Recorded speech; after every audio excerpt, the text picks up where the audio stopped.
तो दोस्तों, राहुल गांधी जी की भारत जोड़ो यात्रा जो है वो राजस्थान पहुंच चुकी है। और भारत के पूर्व और भारत के पूर्व आरबीआई के गवर्नर और बहुत बड़े जो इकोनॉमिस्ट हैं मिस्टर रघुराम राजन, वे भी इस में सम्मिलित होने जा रहे हैं। तो रघुराम राजन जो हैं वो पहले भी कई बार मोदी गवर्नमेंट को अलग अलग मैटर्स में क्रिटिसाइज़ करते रहे हैं। चाहे इकॉनमी का मुद्दा हो या और कोई सोशल इशू है, वो खुलकर आलोचना करते रहे हैं। तो जब भी वो आलोचना करते थे तो मुझे ऐसा लगता था कि इतना जानकार, इतना पढ़ा लिखा और विद्वान आदमी अगर क्रिटिसाइज़ कर रहा है तो निश्चित रूप से जो नरेंद्र मोदी जी की गवर्नमेंट है वो कुछ ना कुछ गलत कर रही होगी, कुछ ना कुछ गड़बड़ कर रही होगी। लेकिन अब चूंकि इतने समय बाद जब मैं ये देख रहा हूँ कि भारत की इकॉनमी भी अच्छा कर रही है, और उस समय जबकि पूरे विश्व में इकॉनमी उतना अच्छा नहीं कर पा रही, लेकिन अब भारत की इकॉनमी अच्छा कर रही है। अभी जब उन्होंने कहा था मैं 2025 तक 5 ट्रिलियन इकॉनमी बना लूँगा, तब पूरे जो वर्ल्ड है उसने कहा था कि ऐसा हो ही नहीं सकता, हो ही नहीं सकता। अभी कुछ दिन पहले एक आर्टिकल भी आया था कि 2025 के पहले ही भारत एक 5 ट्रिलियन इकॉनमी हो जाएगा, वो भी एक अनुमान था।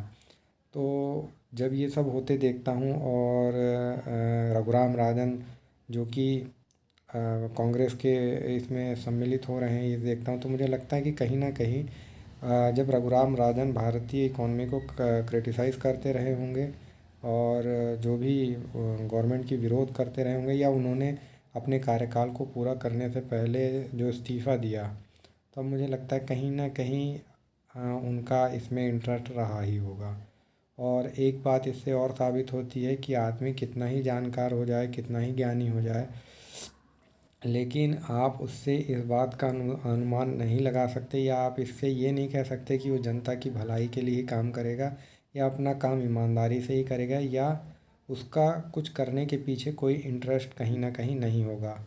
और कुछ लोग कह सकते हैं कि रघुराम राजन बहुत न्यूट्रल से हैं, वो राहुल गांधी के इसमें इसलिए सम्मिलित हो गए कि भारत जोड़ो यात्रा पूरे देश को जोड़ने के लिए, एकता के सूत्र में बांधने के लिए है।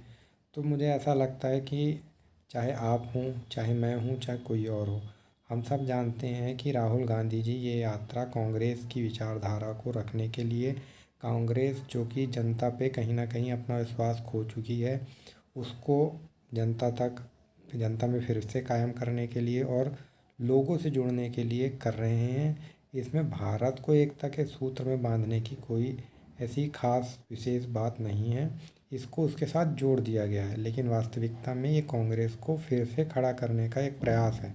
और राहुल गांधी जी बहुत अच्छा कर रहे हैं, इसमें कोई डाउट नहीं है। वो उनके लिए भी बहुत अच्छा है, उनकी पार्टी के लिए भी अच्छा है।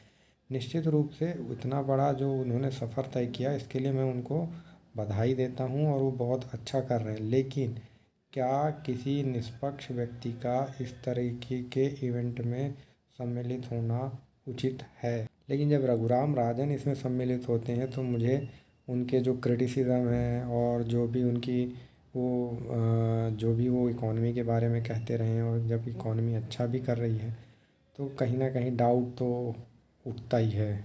आप लोगों की इस बारे में क्या राय है, मुझे कमेंट बॉक्स में कमेंट करके ज़रूर बताइएगा। और एक बात और मैं ये कहना चाहूँगा कि जब आप किसी चीज़ को क्रिटिसाइज़ करते हैं, आप एक किसी अच्छी जगह पे हैं, आपको लोग सुनते हैं, तो आप किसी गलत चीज़ को अगर क्रिटिसाइज़ करते हैं और वो चीज़, आपका जो क्रिटिसिज्म है वो कहीं गलत साबित होता है, या जिसको आप क्रिटिसाइज़ करते हैं उसको उसके बाद वो कुछ अच्छा भी करता है, तो आपने अगर उसका बुरा किया है तो क्रिटिसाइज़ करने के बाद आपको उसकी तारीफ़ भी करनी चाहिए। तो वो चीज़ कहीं ना कहीं मुझे रघुराम राजन में मिसिंग लगती है। तो वो चीज़ है। आप लोगों की इस बारे में क्या राय है, मुझे कमेंट बॉक्स में कमेंट करके ज़रूर बताएं।